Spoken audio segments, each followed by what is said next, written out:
ካጠፋንም በኋላ ከወደቅንም በኋላ ነገሮች ከተበላሻሹም በኋላ እግዚአብሔር ጋር ስቲል ተስፋ አለ። ሌላ ቻንስ፣ ሌላ እድል አለ። የሶምሶንም ጸጉር ማደግ ጀመረ። ለምን አስፈለገ ያንን ለኛ መተረክ? ሰውየው ስፒሪቹዋሊ ሪስቶር ማድረግ ጀመረ። ወደ ቀደመው ኃይሉ መመለስ ጀመረ። የሶምሶን ጸጉር ማደጉና ቀጥሎ የሆነውን አክሽን ወይም እርምጃ ስናይ ቀጥሎ ምንድነው የሆነው? ያ ብላቴና ሲመጣ እንዲል አሁን ኃይሌ ተመልሷል። አሁን እግዚአብሔር ታርቆኛል። አሁን እግዚአብሔር በምህረት ተቀብሎኛል። አሁን የምታረግልኝ ምንድነው? ወደ ቤቱ አዳራሽ ውሰደኝና ምሰሶን ብቻ አስይዘኛለሁ። 3000 ሕዝብ የሚይዝበትን አዳራሽ የደገፈው ምሰሶ ምን ያህል ወፍራም ነው ማለት ነው። ምን ያህል ጠንካራ ነው ማለት ነው። ሆኖም ግን ያንን ምሰሶ ይዞ ምን አደረገው ይላል? አምላኬ ወይ ጠላቶቼን እንድበቀላቸው አንድ ጊዜ አስበኝ ብሎ ያንን ምሰሶ ነቀነቀው። ለምን? ጸጉሩ ማደግ ጀምሯል። ዛሬ ሪስቶሬሽን አለ። ዛሬ የህይወት መታደስ አለ። ዛሬ የነፍስ መታደስ አለ። ዛሬ የኃይል መታደስ አለ። ዛሬ የጸጋ መታደስ አለ። ዳዊት ቤርሳቤህ ጋር ከገባ በኋላ በቃ የኔ ነገር ብሎ እጁን አራግፎ ኃጢአት አልቀጠለም። ከገባም በኋላ እንደገና ራሱን በእግዚአብሔር ፊት አዋርዶ ቀረበ። ልጆቼ ሆይ ኃጢአትን እንዳትሰሩ ይህንን እጽፍላችኋለሁ ይላል። ሰውነንና ሰውናችሁና ብትሰሩ ግን ይልና ስለ ኃጢአታችን የተሰዋ ደግሞ ስላለ በአብ ዘንድ ደግሞ ጠበቃ አለን። ኃጢአት ሰርቻለሁ ብላችሁ በዛው አትጥፉ፣ በዛው አትቀጥሉ። ከአብ ዘንድ የሆነ ጠበቃ ክርስቶስ ኢየሱስ አለን። There is a second chance always። ሰይጣን ሰበብ ፈልጎ ሲያጠፋን ሲጎዳን፣ እግዚአብሔር ግን ሰበብ ፈልጎ ይባርከናል። ምን አይነት ኃያል አምላክ ነው የምናምነው! ምን አይነት ታላቅ አምላክ ነው የምናገለግለው! What a mighty God we worship. There is no one like him። በግዕዝ እንደዚህ ይላል፣ እስመ አልቦ ነገር ወዘይሳኖ ለእግዚአብሔር ይላል። ለእግዚአብሔር የሚሳነው ነገር የለም። There is nothing impossible። አምላካችሁን ስታገዝፉት ነገራችሁ እየኮሰሰ ይመጣል። ነገራችሁ ሳይወድ የግዱን እያነሰ ይመጣል። እግዚአብሔርን ስናገዝፈው እኛንን ግዙፍ ያሉ ነገሮች የእግዚአብሔርን ማይቲነስ ታላቅነት እኛ ስንናገር ሳይወዱ የግዳቸውን ለእግዚአብሔር ስፍራ ይለቃሉ። የእግዚአብሔርን ቃል እዚህ እየተናገርን አምላካችንን እያመለክን የበረቱብን ነገሮች የበረታ ነገር ሲመጣባቸው ሳይወዱ የግዳቸውን ይለቃሉ። የኛና የሰይጣን ኃጢአት እኩል ነው። ማናችንም አንበላለጥም። ሰይጣንም ኩዴታ ነው የሞከረው፣ ሰውም ኩዴታ ነው የሞከረው። ሰይጣንም እንደ እግዚአብሔር መሆን ነበር የፈለገው፣ አልሆነለትም። ሰውም እንደ እግዚአብሔር መሆን ነበር የፈለገው፣ አልሆነለትም። የሰይጣንም የሰውም ኃጢአት አንድ ነው። በሉልም መሰላለሁ ከደመናት በላይ አርጋለሁ ይላል። ያንኑ ሜትድ ለሱ ያልሰራ ለሱ ፌል ያደረገው ሜትድ አመጣና ለሰውም ያንኑ ሜትድ ነገረው። ምን? እንደ እግዚአብሔር እንዳትሆኑ እግዚአብሔር ስለሚያውቅ። ይሄንን ብትበሉ ምን ትሆናላችሁ? እንደ እግዚአብሔር ትሆናላችሁ። ታዲያ እግዚአብሔር ለሰው ደህንነት አዘጋጅቶ ለምንድነው ለሰይጣን ደህንነት ያላዘጋጀው? ለምንድነው ለሰይጣን የይቅርታ መንገድ ያላዘጋጀው? እዚህ ጋር ነው ልዩነቱ። ሰይጣን ሰማይን የለቀቀው አዳም ገነትን እንደለቀቀ አይደለም። አዳም ልቀቅ ሳይባል ለቆ ሸሽቶ የእግዚአብሔርን ድምፅ ሰምቶ ፈርቶ ራሱ ነው ለቆ የወጣው። ሰይጣን ግን አልወጣም ብሎ በሰይፍ ተዋግቶ ነው የወጣው። ሰይጣን የወጣው በመሸነፍ ነው። ከነትዕቢቱ ነው የወደቀው። እግዚአብሔር መጣና ዘፍጥረት ምዕራፍ 3 ቁጥር 9 ላይ አዳም ሆይ ወዴት ነህ አለው። እዚህ ነኝ። ለምን እዚህ ሆንክ? ራቁቴን ስለሆንክ። ማነገር? እንደዚህ ስለሆነ። ታዲያ ለምንድን ነው ያሉት? ፈራው። ያችና ትልቅ ክሬዲት የተያዘለች ፈራው፣ ሪግሬት አድርጌያለሁ፣ ተጸጽቻለሁ።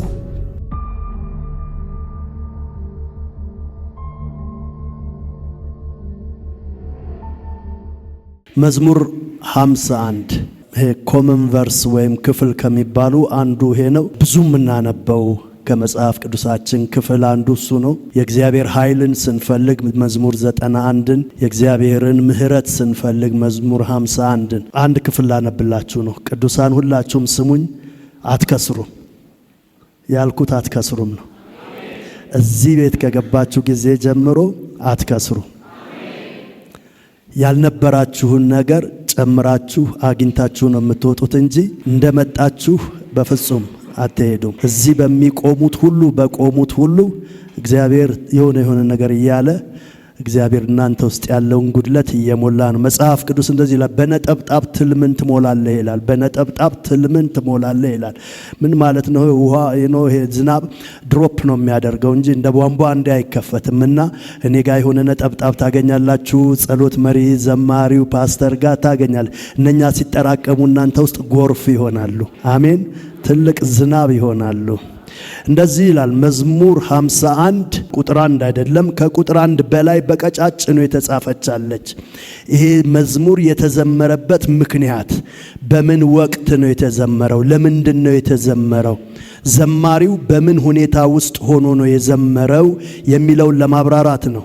ዘማሪው ዳዊት ነው። የዘመረበት ምክንያት ደግሞ በዚህ ሲቹዌሽን ሁኔታ ውስጥ ነበረ። በምን ለመዘምራን አለቃ ወደ ቤርሳቤህ ከገባ በኋላ ወዴት ከገባ በኋላ ቤርሳቤህ ጋር የገባው የኦሪዮን ሚስት ናት። እሷ ጋር ገብቶ ማለት ወድቆ ወይም ኃጢአት ሰርቶ ከወጣ በኋላ እግዚአብሔርም በዛ ነገር ካዘነበት በኋላ ከተቆጣው በኋላ ፍርድም ካወጣ በኋላ እግዚአብሔር ዳዊት ስቲል ተስፋ አልቆረጠም። ከገባ በኋላ ለካ ልቡ ተመቶ ነበረ ወይም ልቡ ተጸጽቶ ነበረ። ትክክል አይደለም ያደረኩት ብሎ ነበረ።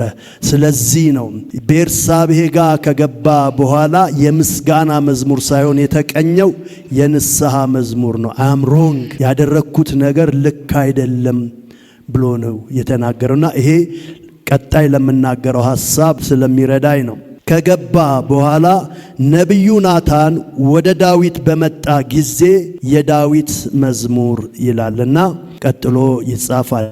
ከገባም በኋላ የሚል ቃል አለ። ኢት ኢዝ ኦልሬዲ ደን የተፈጸመ ነገር፣ የጠፋ ነገር፣ የተበላሸ ነገር አለ።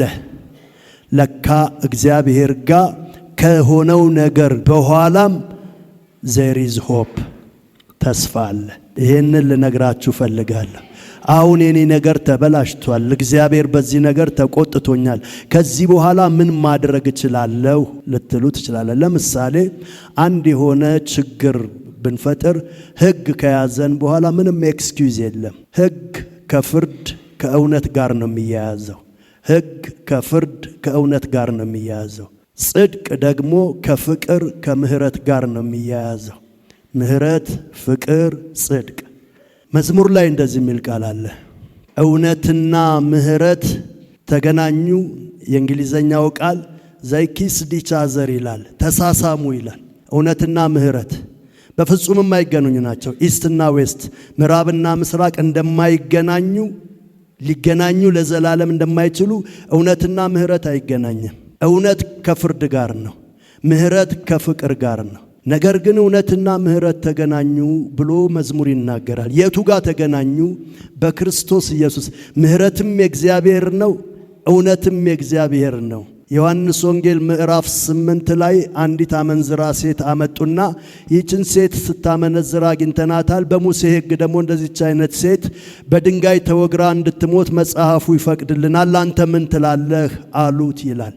ለኢየሱስ ክርስቶስ እንደ ሰው ቢሆን ከባድ ጥያቄ ነው። ለምን? ጌታ ኢየሱስ ክርስቶስ ሁለት ነገር ሳይጋጭብኝ ላደርግ መጣሁ አለ። አንዱ ኃጢአተኛውን ልምር መጣሁ አለ። ሁለተኛው የሙሴን ሕግ ልፈጽም መጣሁ አለ። እነሱ ደግሞ የሙሴን ሕግ ልታፈርስ ነው የመጣው፣ ኃጢአተኛውን ፍርድ እንጂ የሚያስፈልገው ምህረት አይደለም። አንተ ደግሞ ኃጢአተኛውን እምራለሁ አልክ። እንዴት አርገስ ሕግን ካልሰበርክ በስተቀር ኃጢአተኛውን ልትምሮ? ኃጢአተኛው ፍርድ ነው የሚያስፈልገው። ለምን? በበላህ ቀን ትሞታለህ እዛ ሲኦል እንጂ ኤክስኪዩዝ ምንም የለም ነው የተባለው። ጌታ ኢየሱስ ክርስቶስ ምህረትና እውነትን ያሳሳመው፣ ምህረትና እውነት እንዲስማሙ ያደረገው በዛ ምዕራፍ ላይ ነው። እውነትንም ሳይጥል ምህረትንም ሳይጥል ሁለቱንም እዛ ላይ ነው። እዛ ክፍል ላይ 3 ቻሌንጅ ነው ኢየሱስ የገጠመው። 3 ነገር ነው የገጠመው። አንደኛው በእግዚአብሔር ቃል ላይ አጌንስት ነህ፣ የእግዚአብሔርን ቃል ትጻረራለህ፣ ኃጢአተኛውን ይቅር ትላለህ ብለው ከሙሴ ሕግ ጋር ሊያጋጩት ነው። ሁለተኛው በጊዜው ካለው ፖለቲካ ጋር ሊያጋጩት። ለምን ትሙት ብሎ ቢፈርድ በዛን ዘመን አይሁዳውያኖች በሮማውያን ቀኝ ግዢ ስር ስላሉ የሞት ፍርድ እነሱ በፍጹም መፍረድ አይችሉም። ለዚህ ነው ጲላጦስን እባክህ እንድንገለው ኢየሱስን ፍቀድልን ያሉት። ኢየሱስን ካንተ አፍ ይውጣ፣ እናንተ እንደ ሕጋችሁ አድርጉት፣ እኛማ መግደል አንችልም፣ አንተ ፍቀድልንና እኛ ወስደን እንግደለው አሉ። እነሱ የተፈቀደላቸው ምንድነው? መግደል ሳይሆን መግረፍ ነው የተፈቀደላቸው። መግረፍ ይችላሉ ኃጢአተኛን፣ መግደል ግን የነሱ ስልጣን አይደለም። በዛን ዘመን በነሱ ላይ ገዢ የነበረው የሮማውያን መንግስት እሱ ነው መግደል የሚችለው። ለዚህ ነው ኢየሱስን መግደል ፈልገው መግደል ስለማይችሉ ጲላጦስን በጣም እያስጨነቁ የለመኑት። ጥሩ ነው እንደነኛ አይነት ባክግራውንዶችንም እግረ መንገዳችንን ማወቃችን። እና አንዱ ኢየሱስ እችን ሴት ግደሏት በድንጋይ ወግራችሁ ቢል ኖሮ ይሄውና የአይሁድ ንጉስ ነኝ ያለው ሰውዬ በንጉስ ላይ ንጉስ ራሱን አድርጎ ግደሏት ብሎ መፍረድ ጀመረ ብለው ከቄሳር ሕግ ጋር ያጋጩታል። ሁለተኛው እንዳልኳችሁ ከእግዚአብሔር ቃል ጋር ሊያጋጩት ነው። የሙሴን ሕግ ፈጽማለሁ አለ፣ ሰበረ። ኃጢአተኛዋን ማራት፣ ኃጢአተኛዋ መፈረድ ሲገባል ነው። ሶስተኛው ሊያጋጩት የፈለጉት ኃጢአተኛን እምራለሁ ለኃጢአተኛ ነው የመጣሁት ብሎ ይኸው ኃጢአተኛዋ በእጁ ተገደለች። አልማርም፣ ኃጢአተኛን አይምርም፣ ስለዚህ ሚሽኑ ልክ አይደለም ሊሉት ነው። ኢየሱስ ክርስቶስ ይህን ሶስቱንም ጠብቆ አሸንፏቸው ነው የወጣው፣ ወይም በልጧቸው ነው የወጣው። ምን አለ? መገደል አለባት? አዎ ግደሏት አለ። የሚገላት ጠፋ። ባጭሩ የሚገላት ጠፋ። ስለዚህ አንደኛውን ሕግ አስተናግዶ ጨረሰ። የሚገላት አልነበረም። ሁለተኛው ሕግ ከሳሾችሽ ወዴት አሉ ሲል የሴት መልስ ደስ ይላል። የሉም አይደለም ያለችው፣ አንድስ እንኳን ነው ያለችው። አሜን። በክርስቶስ ኢየሱስ ላሉት አሁን ኩነኔ የለባቸውም። አንድስ እንኳን those who are in Christ there is no any condemnation ይላል። በክርስቶስ ኢየሱስ አሁን ላለነው ለእኛ ፍርድ የለም አንድስ እንኳን። ግን በማን? በክርስቶስ ኢየሱስ ላሉት አሁን ለነሱ ኩነኔ የለባቸውም፣ ፍርድ አይጠብቃቸው። ክርስቶስ ሁሉንም ጨርሶ የኛን ፍርድ ከፍሎታል። it is already paid፣ ተከፍሏል። ስለዚህ ይችን ሴት ጌታ ኢየሱስ ክርስቶስ አንድስ እንኳን ሲል አሁን እውነትን ጨረሰ። ትሪት አድርጎ አስተናግዶ እውነትን ጨረሰ። ጌታ ከጨረሰ በኋላ ቀጥሎ የሚቀረው ምንድነው? ምህረት ነው። ምህረትም እውነትም የሚጋጩ ናቸው። ሳይጋጩበት እኔም አልፈርድብሽም እና ያ ሐሳብ ጌታ ኢየሱስ ክርስቶስ በመዝሙር የተዘመረውን ወይም የተጻፈውን ቃል የፈጸመበት ቦታ ነው። አንድ ነገር ልነግራችሁ ፈልጌ ነው። ቅዱሳን ሁሉ ኃጢአትን ሰርቷል፣ የእግዚአብሔር ክብር ጎሎታል ወይም ጎሏቸዋል ይላል። እዚህ ጋር አንድ ተስፋ እናያለን። ምን የሚል? ወደ ቤርሳቤ ከገባ በኋላ ዳዊት ይህንን መዝሙር ዘመረ። ለካ የሆነው ነገር ከሆነም በኋላ ካጠፋንም በኋላ ከወደቅንም በኋላ ነገሮች ከተበላሻሹም በኋላ እግዚአብሔር ጋር ስቲል ተስፋ አለ። ሌላ ቻንስ፣ ሌላ እድል አለ። መጽሐፍ ቅዱስ እንደዚህ ይላል በመሳፍንት ምዕራፍ 16 ላይ የሶምሶንም ጸጉር ማደግ ጀመረ። ይሄ ትልቅ ተስፋ ነው። የሶምሶንም ጸጉር ማደግ ጀመረ። ለምን አስፈለገ? ያንን ለኛ መተረክ ለምን አስፈለገ ሲል ሰውየው ስፒሪቹዋሊ ሪስቶር ማድረግ ጀመረ። ወደ ቀደመው ኃይሉ መመለስ ጀመረ። ጸጋው እየተመለሰለት እየመጣ ነው። የሶምሶን ጸጉር ማደጉና ቀጥሎ የሆነውን አክሽን ወይም እርምጃ ስናይ ቀጥሎ ምንድነው የሆነው? ያ ብላቴና ሲመጣ እንዲል አሁን ኃይሌ ተመልሷል። አሁን እግዚአብሔር ታርቆኛል። አሁን እግዚአብሔር በምህረት ተቀብሎኛል። አሁን የምታረግልኝ ምንድነው? ወደ ቤቱ አዳራሽ ውሰደኝና ምሰሶን ብቻ አስይዘኛለሁ። 3000 ሕዝብ የሚይዝበትን አዳራሽ የደገፈው ምሰሶ ምን ያህል ወፍራም ነው ማለት ነው። ምን ያህል ጠንካራ ነው ማለት ነው። ሰውየው እንደኔና እንደናንተ አንድ የሆነ ሲንግል ሰው ነው። እንደኔና እንደናንተ ነው። ወይቱ አልተጻፈልንም። እንደ ጎልያድ ቁመቱም ምኑም አልተጻፈልንም። ሆኖም ግን ያንን ምሰሶ ይዞ ምን አደረገው ይላል? አምላኬ ሆይ ጠላቶቼን እንድበቀላቸው አንድ ጊዜ አስበኝ ብሎ ያንን ምሰሶ ነቀነቀው። ለምን? ጸጉሩ ማደግ ጀምሯል። ዛሬ ሪስቶሬሽን አለ። ዛሬ የህይወት መታደስ አለ። ዛሬ የነፍስ መታደስ አለ። ዛሬ የኃይል መታደስ አለ። ዛሬ የጸጋ መታደስ አለ። ዛሬ መታደስ አለ። ዳዊት ቤርሳቤህ ጋር ከገባ በኋላ በቃ የኔ ነገር ብሎ እጁን አራግፎ ኃጢአት አልቀጠለም። ከገባም በኋላ እንደገና ራሱን በእግዚአብሔር ፊት አዋርዶ ቀረበ። አንደኛ ዮሐንስ ምዕራፍ 2 ቁጥር 1 እና 2 አንደኛ ዮሐንስ ምዕራፍ 2 ቁጥር 1 እና 2 እንደዚህ የሚል ቃል ተጽፏል። ልጆቼ ሆይ ኃጢአትን እንዳትሰሩ ይህንን እጽፍላችኋለሁ ይላል። ምን እንዳታደርጉ? ኃጢአትን እንዳትሰሩ ይህንን እጽፍላችኋለሁ። እንዳትሰሩ ይልና ሰውነንና ሰውናችሁና ብትሰሩ ግን ይልና ኃጢአትን አትስሩ፣ ኃጢአትን እንዳትሰሩ ይህን እጽፍላችኋለሁ። ነገር ግን ይላል ስለ ኃጢአታችን የተሰዋ ደግሞ ስላለ ከአብ ዘንድ ደግሞ ጠበቃ አለን። ኃጢአት ሰርቻለሁ ብላችሁ በዛው አትጥፉ፣ በዛው አትቀጥሉ። ከአብ ዘንድ የሆነ ጠበቃ ክርስቶስ ኢየሱስ አለልን። there is a second chance always። እግዚአብሔር የሁለተኛ እድል ሰጪ አምላክ ነው። ለዚህ ጌታ ክብር አምጡለት። God is a God of second chance። ይሄን ለራሳችሁ አውጁ። የኔ አምላክ ሁሉ ጊዜ ሰበብ ፈልጎ የሚያጠቃ የሚጎዳኝ ሳይሆን ሰበብ ፈልጎ የሚጠቅመኝ ነው። ሰይጣን ሰበብ ፈልጎ ሲያጠፋን ሲጎዳን፣ እግዚአብሔር ግን ሰበብ ፈልጎ ይባርከናል። ሰበብ ምክንያት ፈልጎ በሆነች ምክንያት ያችን እንደ ምክንያት ተጠቅሞ ያደርጋል። እግዚአብሔር ለመባረክ ሰይጣን ለመጣል። ቁጥር 10 በዚሁ ክፍል እንደዚህ ይላል፣ አቤቱ ንጹሕ ልብን ፍጠርልኝ፣ የቀናውንም መንፈስ በውስጤ አድስ። ይህ ሰውዬ ዳዊት ስለ ራሱ ነው የሚናገረው፣ ግን ስለ ራሱ እየተናገረ በራሱ ላይ እንዲሆንለት የሚፈልገው ነገር አለ። በራሱ ላይ ግን እንዲሆንለት የሚፈልገው ነገር እሱ ማድረግ አይችልም። እዚህ ጋር የምናየው ምን ያህል ሰው በጣም ደካማ እንደሆነ እናያለን። ንጹሕ ልብን ፍጠርልኝ ነው የሚለው፣ የቀናውን መንፈስ አድስልኝ ነው የሚለው። ሌላ ቦታ ይሄው ዳዊት ምን ይላል? ለከንፈሮቼ ጠባቂ አኑርልኝ ይላል። እሱ ራሱ ምን ይሰራል? እሱ ራሱ ከንፈሩን አይጠብቅም እንዴ? እሱ ራሱ ከንፈሩን መጠበቅ አይችልም? ለዚህ ነው ምን ያህል ደካሞች ነን። የራሶቻችንን ብልት እንኳን የራሶቻችንን ኦርጋኖች ብልቶቻችንን እንኳን ማዘዝና መቆጣጠር አንችልም። መዝሙር 118 ቁጥር 37 ላይ እንደዚህ ይላል፣ አይኖቼን ከከንቱ ነገር መልሳቸው፣ በመንገድህም ሕያው አድርገኝ ይላል። አይኖቼን ከምን መልሳቸው? እኔ እንደዚህ ማለት አልችልም እንዴ? እዚህ ጋር ካለ እንደዚህ ማለት አልችልም። የሚገርም ነገር ነው።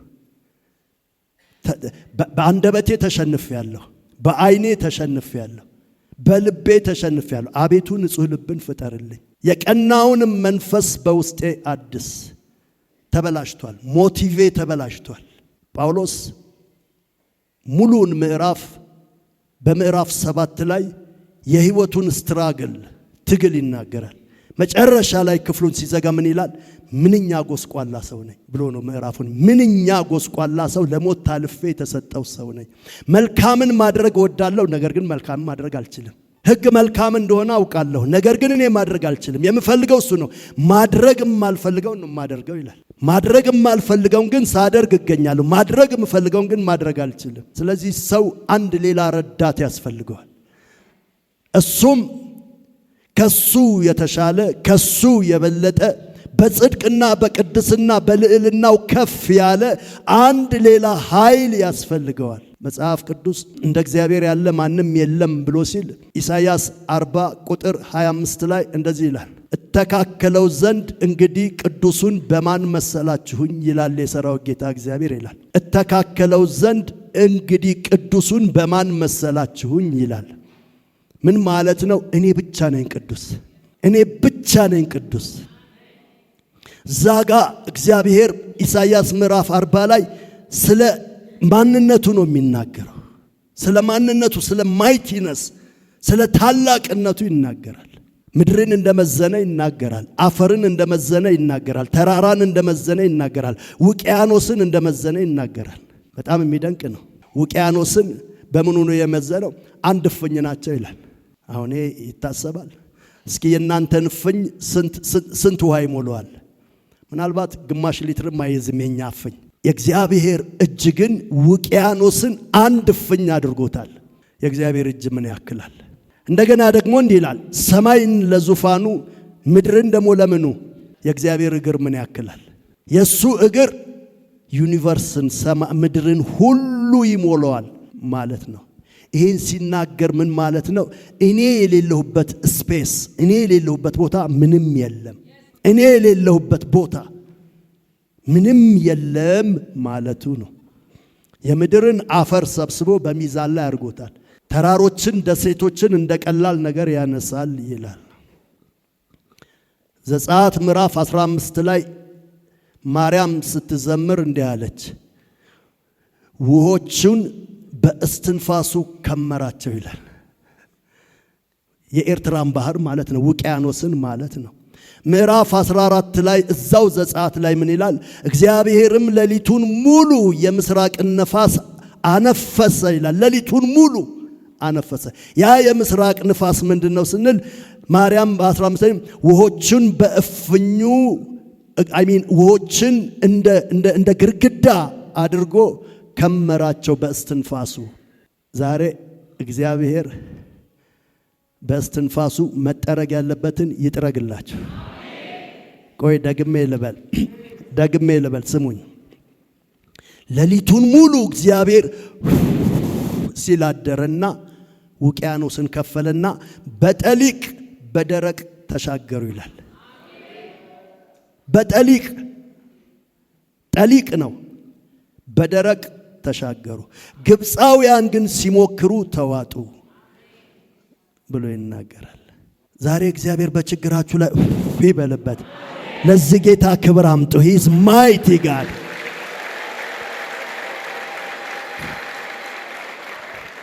እግዚአብሔር እፍ ሲል መንገድ የዘጋባችሁን ነገር ይከፍተዋል። እግዚአብሔር እፍ ሲል በሽታን ያደርቃል። እፍ ብሎ ባህሩን ከፍሎ በጠሊቅ በደረቅ በርጥብ አይደለም በደረቅ ምድር ተሻገሩ ነው የሚለው። በእውነት ዛሬ እግዚአብሔር በዚህ ጉባኤ ላይ እፍ ይበል። እግዚአብሔር ዛሬ በዚህ ጉባኤ ላይ እያንዳንዳችሁ በእናንተና በሞት መካከል አንድ እርምጃ የቀረው ሰው አለ። ዛሬ እግዚአብሔር እፍ ይበልበት፣ ጣልቃ ይግባና ያድርቀው። እንደገና ለዚህ ጌታ ክብር አምጡልኝ። ይቅርታ አድርጉልኝ አንዳንድ ቃል ብጠቀም ከምሬና ከልቤ። ግን አንዳንዱ ቃል እየተበዳደርን የእግዚአብሔር ማይቲነስ አንድ የእንግሊዘኛ መዝሙር አለ። ምን what a mighty God we serve, what a mighty God we worship, what a mighty God we believe ይላል። ምን አይነት ኃያል አምላክ ነው የምናመልከው? እተካከለው ምን አይነት ኃያል አምላክ ነው የምናምነው? ምን አይነት ታላቅ አምላክ ነው የምናገለግለው ነው የሚለው። what a mighty God we worship, there is no one like him። በግዕዝ እንደዚህ ይላል፣ እስመ አልቦ ነገር ወዘይሳኖ ለእግዚአብሔር ይላል። እስመ አልቦ ነገር ወዘይሳኖ ለእግዚአብሔር፣ ለእግዚአብሔር የሚሳነው ነገር የለም። there is nothing impossible። አምላካችሁን ስታገዝፉት ነገራችሁ እየኮሰሰ ይመጣል። ነገራችሁ ሳይወድ የግዱን እያነሰ ይመጣል። አንድ ተረት ልናገር ፍቀዱልኝ። ዝንጀሮ አንድ ቀን የአንበሳ ሚስት ጋር ሄደችና የአንበሳውን ሚስት እንስት አንበሳዋን ምን ትላለች? ትተዋወቅና እንስት አንበሳዋ ታይና እንዲህ አለች፣ ይሄ ጆትን ምን ሆነው ነው እንደዚህ ሻካራ የሆነ የቆረፈደው ስል ጦር ሲይዝበት ጦር እየሰበኩ ስወረውርበት ነው ይላል ዝንጀሮ። ከዛ ደግሞ እንደገና ይሄስ ከኋላ የማየው ደግሞ ምንድነው የተመለጠው ነገር መቀመጫዎት ስትል ፈረስ ጋልብበት። ይሄንን እያወራች እያለች ውሸት እያወራች እያለች የአንበሳው ወይ ጉድ እንደዚህ አይነት ጀግና አለ እንደ ለካ እኔ እኮ የኔ ባል መስሎኝ ነበር በቃ ጀግናው እያለች እንስቷ ትናገር። አንበሳ ይገባል። ሲገባ ከእርሶ የበለጠ ሁሉ ጀግና መጥቶ እንዲን ምናምን ማን እሱ ነው? አንተ ይህንን እጅህን ምን ስታደርግ ነው እንደዚህ ሻካሪ ነው? የሰው እህል ስሸመጥጥበት ነው። ይሄሳ ምን ስትሆን ነው? ይሄኛው ደግሞ መቀመጫ እንደቀላው ስለ ገደል ለገደል ስንሸራተት ነው አለ። እግዚአብሔር እስኪመጣ ድረስ አምላክ ነን የሚሉ አሉ። እግዚአብሔር ግን ሲመጣ ልካቸውን ያውቁና ይወርዳሉ። ልካቸውን ያውቁና ይወርዳሉ። እግዚአብሔርን ስናገዝፈው እኛንን ግዙፍ ያሉ ነገሮች የእግዚአብሔርን ማይቲነስ ታላቅነት እኛ ስንናገር ሳይወዱ የግዳቸውን ለእግዚአብሔር ስፍራ ይለቃሉ። የእግዚአብሔርን ቃል እዚህ እየተናገርን አምላካችንን እያመለክን የበረቱብን ነገሮች የበረታ ነገር ሲመጣባቸው ሳይወዱ የግዳቸውን ይለቃሉ። ምናልባት አንዳንዶቻችሁ ስትመጡ ይሄ ፊት አልነበራችሁም፣ ይሄ ፊት አልነበራችሁም። አሁን ፊታችሁ ብራይት እየሆነ ነው። ለምን? ከፍ ያለው አምላክ ከፍ ያለ ነገር እያደረገ ነው። አንድ ነገር ግን አውቀን መቀበል ያለብን ነገር ቢኖር ምንድነው ብለን ብንል እዚህ ጋር ዳዊት እንዲህ አለ፣ ንጹህ ልብ ፍጠርልኝ። በሌላ ስፍራ እንደዚህ የሚል ቃል አለ አይደለም እንዴ? የተራራው ስብከት ማቴዎስ 5:6-7 የተራራው ስብከት እዛ ላይ ምን ይላል? ልበ ንጹሃኖች ብፁዓን ናቸው እግዚአብሔርን ያዩታል። ለካ ልበ ንጽህና እግዚአብሔርን የምናይበት መነጽር ነው። ልበ ንጹሃኖች እግዚአብሔርን ያዩታል። ዳዊት እግዚአብሔርን ማየት ሳያቆም እግዚአብሔር ከፊቱ ሲጠፋበት ምን አለ? እባክህ እግዚአብሔር ንጹህ ልብን ፍጠርልኝ። ለምን? ካንተ ጋር ያለኝ ኮሚኒኬሽን ዲስኮኔክትድ ሆኗል። አሁን ላይ ፈልጋለሁ፣ ባኔና ባንተ መካከል ኃጢአት ገብቷል። እንደገና እባክህን ንጹህ ልብን ፍጠርልኝ። ንጹህ ልብ ምን ይሰራላል? አንተን የማይበት ነው ይላል። ዛሬ ንጹህ ልብ ይዛችሁ ውጡ። በደልን አራክፋችሁ ውጡ። ቂምን አራክፋችሁ ውጡ። ወገኖች አንድ ነገር ልንገራችሁ፣ እውነተኛ ነገር በደርግ ጊዜ የሆነ ነው። አንዲት እህት ሆዷ ተነፋ፣ በጣም ተነፋ። ቢጸለይ ብትታከም በፍጹም አቃታት መዳን። መጨረሻ ወንጌላውያኖች መጡና ሲጸልዩላት አንደኛው ወንጌላዊ ከመሃል እንዲህ አለ፣ አንቺ እህት ይቅር ያላልሽው ሰው አለ ወይ ተባለች። አዎ ያላልኩት ሰው አለ። ማን ነው ስትል እህቴ፣ የራሴ የገዛ እህቴ ናት ይቅር ያላልኩት። እንድትፈወሽ ይባክሽን ይቅር ቢያል በፍጹም እሞታለሁ እንጂ እሷንስ አልልም ማለች። ሆዷ ተነፍቶ ሊፈነዳ ደርሷል። ይሄ እውነተኛ ነገር ነው የምነግራችሁ። አካባቢውንም ስፍራውንም አውቀዋለሁ። ኖ አለች። ከዛ መከራዋ ጋር ሆነ። ሰዎቹ እግዚአብሔር ንጹህ ልብ እንዲፈጥርላት እያለቀሱ ጸለዩ። መጨረሻ የሆነ ነገር አሁን ሰዓት ይችላል እሺ እላለሁ አለች። ቆይ ስሙኝ፣ እሺ እላለሁ ብላ ከዛ ንስሐ አስገብተዋት እየጸለዩላት እያለ እዛው እያለች ልክ እንደተነፈሰ ጎማ ሆዷ መመለስና ኖርማል መሆን ጀመረ። ዳዊት እንደዚህ ያለ፣ አቤቱ ንጹህ ልብን ፍጠርልኝ። ፈውሳችሁ እንዲቀርብ ትፈልጋላችሁ? መራገፍ ያለበትን ነገር አራግፉ። እዚህ ቤት እዚህ ጋር ባስኬት አለ፣ በየቦታው ባስኬት አለ። ለምንድን ነው የተቀመጠው? ለጋርቤጅ። ዛሬ መንፈሳዊ ባስኬት በእያንዳንዳችን ፊት አለ። እዛ ውስጥ የሚጣል መንፈሳዊ ቆሻሻ አለ። ቂምን፣ ጥላቻን፣ በደልን፣ ኃጢአትን እኛን ፈውሳችንን የያዘ እግዚአብሔርን እንዳናይ የጋረደ ነገር ሁሉ አውልቀን እንጣለው። ያን ጊዜ ፈውሳችን ይፈጥናል፣ መልሳችን ይፈጥናል። አንዳንዶቻችን ካለው ነገራችን ጋራ ኑሃሜን ሩትን እንደዚህ ብላ መከረቻት። ዛሬ ወደ እርሻና ወደ ቃርሚያው አትሄጅም፣ ወደ ባለቤቱ ነው የምትሄጀው። ወደ ራሱ ወደ ቦዔዝ ነው የምትሄጀው። ምዕራፍ 3 ቁጥር 1 ጀምሮ ስታነቡት አንቺ ሴት ሁሌ መንከራተት ትፈልጊያለሽ፣ እርሻው ጋር እየተጋፋሽ አንደኛውን ሰው እየወሰደ አንቺ ሁለተኛውን ቃርሚያ። ዛሬ ከቃርሚያ ህይወት የሚያወጣሽን ነገር ልምከርሽ። ከምን የሚያወጣሽን መውጣት አትፈልጉም? እንፈልጋለን። ራስ መቻል እንፈልጋለን። ሙሉ ሰው መሆን እንፈልጋለን። ትራፊ አንፈልግም የምንል ሰዎች።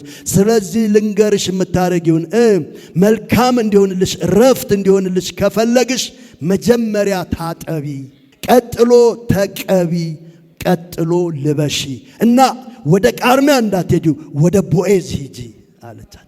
ዛሬ ወደ ራሱ ወደ ጌታው የቃርሚያውም የእርሻውም ባለቤት ወደ ሆነው ወደ ቦዔዝ ሂጂና አንቺ ራስሽ ባለቤት ትሆኛለሽ። እንደመከረቻት እሷ ምን አለች? እሺ አደርጋለሁ፣ እንደመከርሽኝ ያልሽኝን ሁሉ አደርጋለሁ አለች። የዛን ቀን ቤቷ ቃርሚያ ተሸክማ አልመጣችም፣ ቦዔዝን ይዛ ነው የመጣችው። ቦዔዝን ለራሱ አደረገች። ግን ምን ብላ መከረቻት? ታጠቢ። መንፈስ ቅዱስ ይርዳን። የቀናውን መንፈስ በውስጤ አድስልኝ፣ ንጹሕ ልብን ፍጠርልኝ። እንደዚህ የሚባል ተረት አለ። የትም ፍጪው ዱቄቱን አምጪው። ቤተ ክርስቲያን አይሰራም፣ በክርስትና ህይወት አይሰራም። በእኛ ህይወትና በእግዚአብሔር መካከል ባለው ሪሌሽን እንደዚህ አይነት ነገር አይሰራም። ስለዚህ ወገኖች የመጣ ነው፣ ይቅርታ ይህንን ቃል ልትጠቀም፣ ጠንቋይ ቤት አይደለም፣ ቅዱስ የሆነው እግዚአብሔር ጋር ነው። እግዚአብሔር ከልባችን ንጽህና ጀምሮ ያያል። መከራችን ከችግራችን የያዝነው ያስጨነቀን ነገር ከችግራችን የማይበልጥ ከሆነ ፈውሳችን እንዲቀርብ እንዲህ የዳዊትን ጸሎት እየጸለይን ፈውሳችንን እንጠብቅ። አቤቱ ንጹሕ ልብን ፍጠርልኝ፣ የቀናውን መንፈስ በውስጤ ምን አድርገው? ሞቲቬ ተበላሽቷል፣ በድያለሁ፣ ሚስቱን ደፍሬ እንደገና እሱን ኢኖሰንት የሆነውን ሰው ምንም የማያውቀው ኖት ኦንሊ ኢኖሰንት ሎያል የሆነ ለሀገሩ ታማኝ ለኔ ታማኝ የሆነውን ባሏን ገድያለሁ፣ እሷን ደፍሬያለሁ። አሁን መንፈሴ ተበላሽቷል፣ ልቤም ቆሽሿል። ስለዚህ እባክህ እግዚአብሔር ሆይ ንጹሕ ልብ ፍጠርልኝ፣ የቀናውን መንፈስ አድስልኝ። እሱም ብቻ አይደለም የሚለው፣ ስሙኝ፣ በጥንቃቄ ስሙኝ። ጥቂት ደቂቃ ወስጄ እጨርሳለሁ። ከፊትህ አትጣለኝ። ከምን አትጣለኝ? ከእግዚአብሔር ፊት መጣልና በእግዚአብሔር ፊት መገኘት ወይም ደግሞ መቆም ልዩነቱን ስለሚያውቅ ምን አለ? ልጆቼን አትግደልብኝ፣ ንብረቴን አትውሰድብኝ፣ እኔንም አትግደለኝ ወይም ንግስናዬን አትውሰድብኝ አላለም። ከፊትህ አትጣለኝ። ሌላስ? ቅዱስ መንፈስህን ከኔ አትውሰደው። እነኚህ ናቸው ለዳዊት ትልቅ ዋስትናው። ከፊትህ አትጣለኝ፣ ካንተ ፕሬሰንስ ውስጥ አታውጣኝ፣ ካንተ ህልውና ውስጥ አታውጣኝ። ካንተ ህልውና ውስጥ ከወጣው እኔ ምንም ነኝ፣ ምንም። ስሙኝ በጥንቃቄ። ትልቁ መልአክ የነበረ የወደቀው መልአክ ሰይጣን፣ ዲያብሎስ፣ ሉሲፌር፣ አብሪኮኮ ምናምን የተባለው እግዚአብሔር ሽባ አድርጎ አላከው። እግዚአብሔር ኃይሉን ገፎ አላከው። ገብርኤልን የሚቋቋም ጉልበት ነበረው። ሚካኤልን የሚቋቋም ጉልበት ነበረው። ለምን? የዳንኤልን መልስ ሊመልሱ ሲመጡ የፋርስ ንጉሥ በአየር ላይ ተቋቋመኝ 21 ቀን። ስለዚህ ጉልበቱ አልተነካም ማለት ነው። ሰይጣን እንዳለ ነው። ቅዱሱን መልአክ የሚቋቋም ኢኳል ፓወር አላቸው፣ እኩል የሆነ ጉልበት አላቸው። የዚህኛው ርኩስ መንፈስ ነው፣ የዛኛው ቅዱስ መንፈስ ነው የገብርኤል። ሆኖም ግን እግዚአብሔር ታዲያ ምንድነው ሰይጣንን ያደረገው? የወደቀውን መልአክ ምንድነው ያደረገው? ሕዝቅኤል ምዕራፍ 28 ላይ ሄዳችሁ ስታነቡ ከቁጥር 12 ጀምሮ ምን አደረኩ ይላል? እሳትን ከውስጥህ አወጣው፣ መልሶ እሳት ይበላሃል ይለዋል። እሳት የሚለው መንፈስ ቅዱስን ከውስጥ አወጣው፣ ከፊቴ ጣልኩህ። ቅዱስ መንፈሴን ወሰድኩብህ፣ ከፊቴ ጣልኩ። ዳዊት ምንድነው የጸለየው? ከፊቴ አትጣለኝ፣ መንፈስህን አትውሰድብኝ። እንደ ሰይጣን እሆናለሁ፣ ስታበርን እሆናለሁ፣ በቃ ምንም መሆን ማልችል ይሆናል። ስለዚህ እለምንሃለሁ፣ ዙፋን አይደለም፣ ገንዘብ አይደለም፣ ልጆቼን አይደለም፣ ሌላ ነገር አይደለም፣ ቅዱስ መንፈስህን አትውሰድብኝ። ቅዱስ መንፈስ የተወሰደበት ሰይጣን ምን አለው? የአሕዛብ መሳለቂያ አደርግሃለሁ፣ ከሰማይ እጥልሃለሁ፣ ያዩ ሁሉ ይላገዱብሃል አለው። በቃ አንተ ነህ ምድርን ስታውክ የነበርከው እያሉ ይታዘቧል፣ እንደምናምን አደርግሃለሁ አለው። የእግዚአብሔር መጣል ዛሬ እግዚአብሔር ሲጥለው ከመላእክት ብቻ አይደለም፣ ከእግዚአብሔር ብቻ አይደለም፣ ከኛ እግር በታች ነው የጣለው። እግዚአብሔር ሲያዋርድ ማለት ነው። ስለዚህ ዳዊት ምንድነው ያለው? ከፊትህ አትጣለኝ። ዛሬ እጄን በእናንተ ላይ ያነሳለሁ። እግዚአብሔር ለዘላለም በእድሜ ዘመናችን ከፊቱ አይጣለን። እግዚአብሔር በእድሜ ዘመናችን ቅዱሱን መንፈስ አይውሰድብን። የቀናውን መንፈስ በውስጣችን ያድስልን። ንጹሕ ልብን ይፍጠርልን። አሜን ይሁንልን። አሜን ለሁላችን ይሁንልን። ዳዊት ልመናው ነው። አንድ ነገር ለምንሃለሁ፣ ቅዱሱን መንፈስ አትውሰድብኝ፣ የቀናውን መንፈስ ደግሞ በውስጤ ፍጠርልኝ። ቅዱሱን መንፈስን አትውሰድብኝ፣ ንጹሕ ልብን ፍጠርልኝ፣ ከፊትህ አትጣለኝ። የመጨረሻውን ተናግሬ ልጨርስ። ሌላው ልመናው ምን እንደሆነ ታውቃላችሁ? የሚገርም ነገር ነው። አሁንም የእሽታ መንፈስ ስጠኝ። እንዴ እሺ ማለት ለማን ያቅታል? እሺ ማለት ምን ያቅታል? እሺ ኖ እንደሱ አይደለም። እሺ ማለት እንደሱ አይደለም። የእሽታን መንፈስ ስጠኝ። ለካ እሺም ከእግዚአብሔር ነው። ለካ ንስሐም እግዚአብሔር ሲረዳ ነው። ንስሐ ለካ ራስን ማዋረድም እግዚአብሔር ሲረዳ ነው። የእግዚአብሔር መንፈስ ሲያግዝ ነው። ቨርባሊ ስላልነው አይሆንም። አሁን የተናገርኳቸውን ነገሮች ሁሉ አስቡ። ንጹሕ ልብን ፍጠርልኝ፣ የቀናውን መንፈስ በውስጤ አድስ፣ ከፊትህ አትጣለኝ፣ ቅዱስ መንፈስህን ከኔ አትውሰድብኝ፣ የእሽታ መንፈስ ስጠኝ። እግዚአብሔር የእሽታ መንፈስ ይስጣችሁ። በሆነ ነገር ላይ እያወቅን ስታበርን እንዳንሆን፣ ትዕቢተኛ እንዳንሆን፣ አመፀኛ እንዳንሆን፣ የእግዚአብሔርን ቁጣ የበለጠ እንዳናነሳ። ባይዘዌ ከኛና ከሰይጣን ማን ነው ትልቅ ኃጢአት የሰራ? ለራሳችን አዳልተን ሰይጣን ነው እንዳትሉ፣ እኩል ነው የሰራ ነው። የኛና የሰይጣን ኃጢአት እኩል ነው። ማናችንም አንበላለጥም። ሰይጣንም ኩዴታ ነው የሞከረው፣ ሰውም ኩዴታ ነው የሞከረው። መንግስት ግልበጣ። ሰይጣንም እንደ እግዚአብሔር መሆን ነበር የፈለገው፣ አልሆነለትም። ሰውም እንደ እግዚአብሔር መሆን ነበር የፈለገው፣ አልሆነለትም። የሰይጣንም የሰውም ኃጢአት አንድ ነው። ሄደን ማየት ትችላላችሁ። በልዑልም መሰላለሁ፣ ከደመናት በላይ አርጋለሁ ይላል ኢሳይያስ ምዕራፍ 14 ከቁጥር 12 ጀምሮ። ስለዚህ በልዑልም መሰላለሁ። ያንኑ ሜትድ ለሱ ያልሰራ ለሱ ፌል ያደረገው ሜትድ አመጣና ለሰውም ያንኑ ሜትድ ነገረው። ምን እንደ እግዚአብሔር እንዳትሆኑ እግዚአብሔር ስለሚያውቅ ነው። ይሄንን ብትበሉ ምን ትሆናላችሁ? እንደ እግዚአብሔር ትሆናላችሁ። ሁለቱም የፈለጉት እንደ እግዚአብሔር መሆን ነው፣ ሰውም ሰይጣንም። ታዲያ እግዚአብሔር ለሰው ደህንነት አዘጋጅቶ ለምንድን ነው ለሰይጣን ደህንነት ያላዘጋጀው? ለምንድን ነው ለሰይጣን የይቅርታ መንገድ ያላዘጋጀው? ለምንድን ነው ለሰው ያዘጋጀው? ለሰው ደህንነትን አዘጋጀ። ለምን ለሰይጣን አላዘጋጀም? ለወደቀው መልአክ። እዚህ ጋር ነው ልዩነቱ። ዘፍጥረት ምዕራፍ 3 ቁጥር 21 እግዚአብሔር እንዲህ ይላል፣ ሰው ዳግመኛ እጁን ዘርግቶ ከዚህኛው ደግሞ ከሕይወት ዛፍ እንዳይበላ ከገነት ቶሎ እናስወጣው፣ ያለበለዛ ሕያው ሆኖ ለዘላለም ይቀራል። በሌላ አነጋገር እንደ ሰይጣን ስታበርን ይሆናል። ይኸውላችሁ ሰይጣን ሰማይን የለቀቀው አዳም ገነትን እንደለቀቀ አይደለም። አዳም ልቀቅ ሳይባል ለቆ ሸሽቶ የእግዚአብሔርን ድምፅ ሰምቶ ፈርቶ ራሱ ነው ለቆ የወጣው። ሰይጣን ግን አልወጣም ብሎ በሰይፍ ተዋግቶ ነው የወጣው። ራእይ ምዕራፍ 12 ቁጥር 8 ጀምሮ ስታዩ በሰማይም ታላቅ ሰልፍ ሆነ፣ መልአኩንም አልቻላቸውም፣ ስፍራም አልተገኘለትም ብሎ ይናገራል። ዘንዶ የቀደመው ዘንዶ ብሎ ይናገራል። ስለዚህ ሰይጣን የወጣው በሰይፍ ነው። ሰይጣን የወጣው በመሸነፍ ነው። ከነትዕቢቱ ነው የወደቀው። የንስሐ ልብ፣ የመቀበል ልብ፣ የጸጸት ልብ የለውም። እግዚአብሔር መጣና ዘፍጥረት ምዕራፍ 3 ቁጥር 9 ላይ አዳም ሆይ ወዴት ነህ አለው። እዚህ ነኝ። ለምን እዚህ ሆንክ? ራቁቴን ስለሆንክ። ማነገር? እንደዚህ ስለሆነ። ታዲያ ለምንድን ነው ያሉት? ፈራሁ። ያችና ትልቅ ክሬዲት የተያዘለች ፈራሁ፣ ሪግሬት አድርጌያለሁ፣ ተጸጽቻለሁ። ያቺ ልብ ላይ እግዚአብሔር የእሽታ መንፈስ እዛ ልብ ላይ ቆመና እግዚአብሔር ሁለተኛ እድል ወይም ደግሞ የንስሐ እድል የመዳን እድል ለሰው ዘር ሰጠው። ቢያንስ አዳም ስታበርን ሆኖ አልወጣም። ፈርቶ ገነትን ለቀቀ።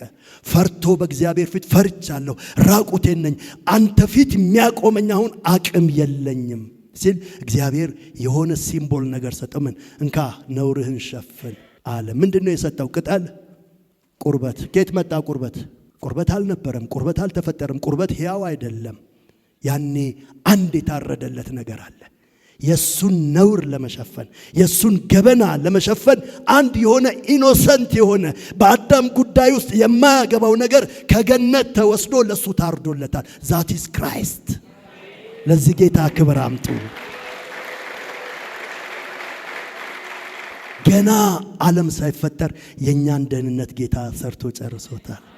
ገና በገነት የመጀመሪያው ውድቀታችን ላይ እግዚአብሔር የተስፋ ቃል ሰጥቶናል። ለዚህ ነው ቅድም ስጀምር there is hope ያልኩት። ተስፋ አለን። ተስፋ ለወደቀው ተስፋ አለ። ለኮበለለው ተስፋ አለ። እግዚአብሔር ተጣልቶኛል ለሚል ተስፋ አለ። ያንን ልብ አየና እግዚአብሔር ምን አደረገ? ያንን ልብ አየና ምን አለ? እዛ ልብ ላይ ቆሞ ደህንነትን ዘፍጥረት 3:15 ላይ አዘጋጀ። በቃ ጥፋተኛዋ ሴት ናት አልከኝ መጀመሪያ። አሁን ከሷ የሚወጣ ደግሞ የእባቡን ራስ የሚቀጠቅጥ የሚበቀል ከሷ የሚወጣ አለ። የመጨረሻውን ላንብብና አንብቤ ብቻ እጨርሳለሁ። እንደዚህ ይላል። በጣም የሚገርም ነገር ስለ መስዋዕት ሲናገር መስዋዕትንስ ብትወድድ ይላል። ብዙ በጎች ነበሩኝ። መስዋዕትን ብትወድድ ብዙ በሬዎች ነበሩኝ። ብዙ ሀብቴን ሁሉ መስጠት እችላለሁ። ግን መስዋዕትን አንተ በማቴሪያል አይደለም የምትፈልገው። አንተ የምትፈልገው መስዋዕት ምን እንደሆነ ገብቶኛል ይላል። የእግዚአብሔር መስዋዕት የተሰበረ መንፈስ ነው። የተሰበረውንና የተዋረደውን ልብ እግዚአብሔር አልፎት አይሄድም፣ አያልፈው።